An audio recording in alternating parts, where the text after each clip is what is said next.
Hello. The time has come for us to clean up our past, open up our heart centers, and clean out our emotional fields and prepare to receive divine light codes and downloads.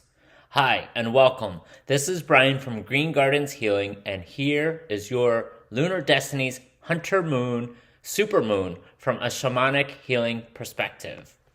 So on Monday, October 6th at 11:47 p.m. Eastern Standard Time, we have a super full moon, a hunter's moon, at 14 degrees 8 minutes of Aries.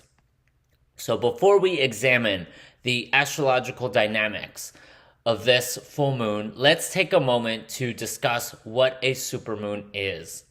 When we have a supermoon, it means that the moon's plasmic fields are closer to the Earth plane, which also means that the moon's cosmic influence has a deeper reach into our energetic fields, our auric fields, our nervous system, and our emotional fields, which also means that the moon's influence has a much more potent impact on our daily lives. And keep in mind, we are already riding in the wake of back-to-back lunar and solar eclipses that will continue to move us and reshape our reality into 2026 and the start of the next zodiac cycle, which is at the end of March.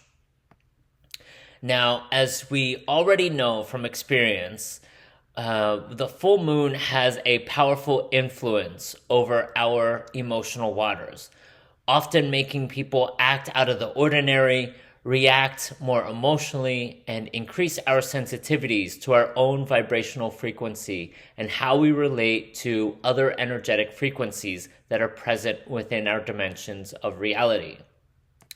We are living in a world that includes both the darkest of energies as well as the lightest of energies.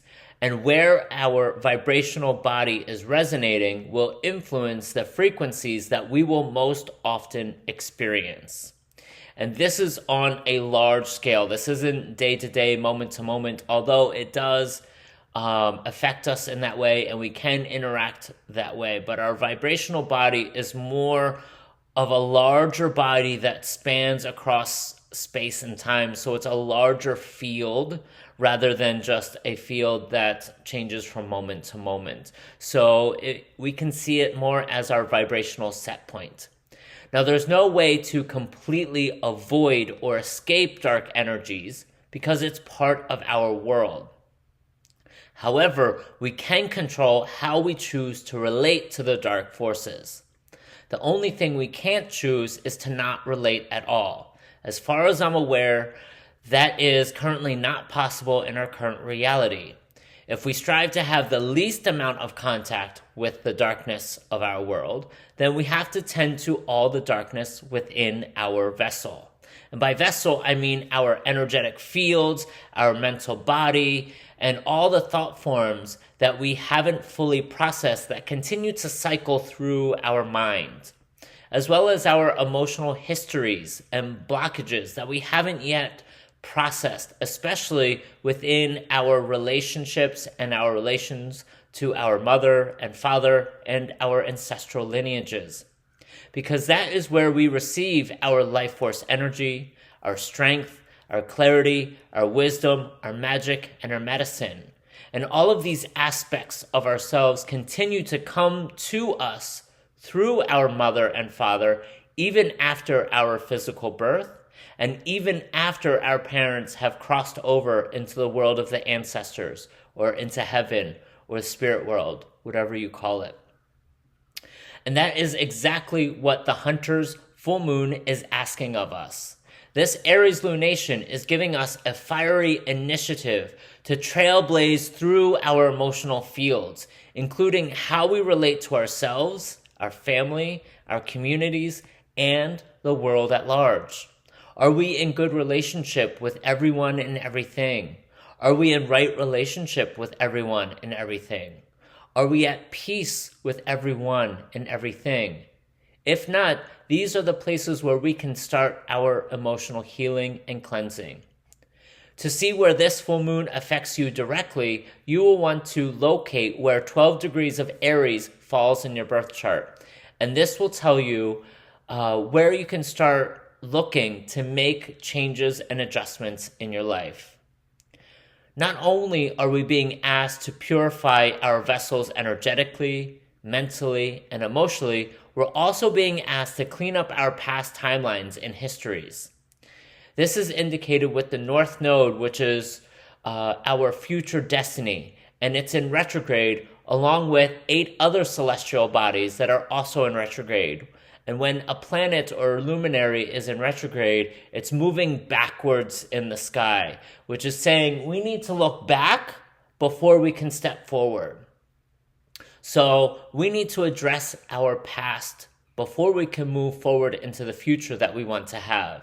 So what thorns are still stuck in our past that we haven't healed? And by healed, I mean to look at ourselves and someone else or a situation in the past with complete and total love, peace, and compassion. If there are places in our history where we can't fully embrace unconditional love, peace, and compassion for ourselves or for someone else or for a situation, that is where the work begins.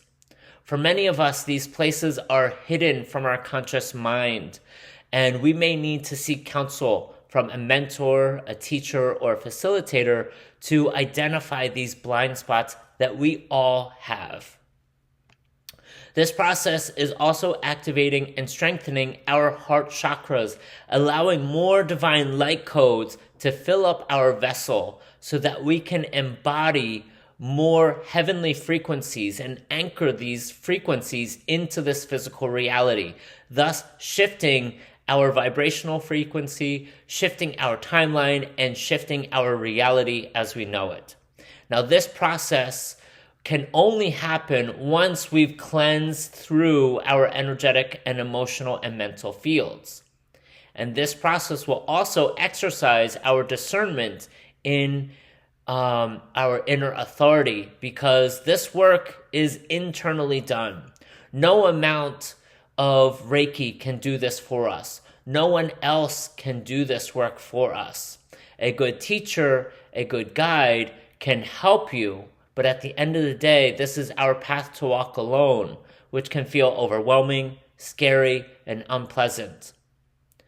But remember, the road to heaven often feels like hell, and the road to hell often feels like heaven.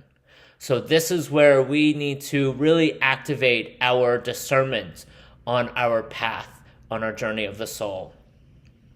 If you feel like you need any guidance in working with this full moon in Aries, or working through your past timelines, or healing your emotional, mental, and energetic fields, I would be honored to help you through this powerful healing and transformational process.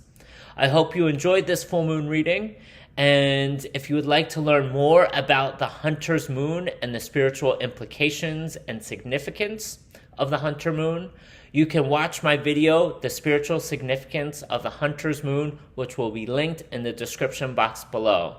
I hope you enjoyed this reading, and I will see you again on the 21st of October for the new moon in Libra.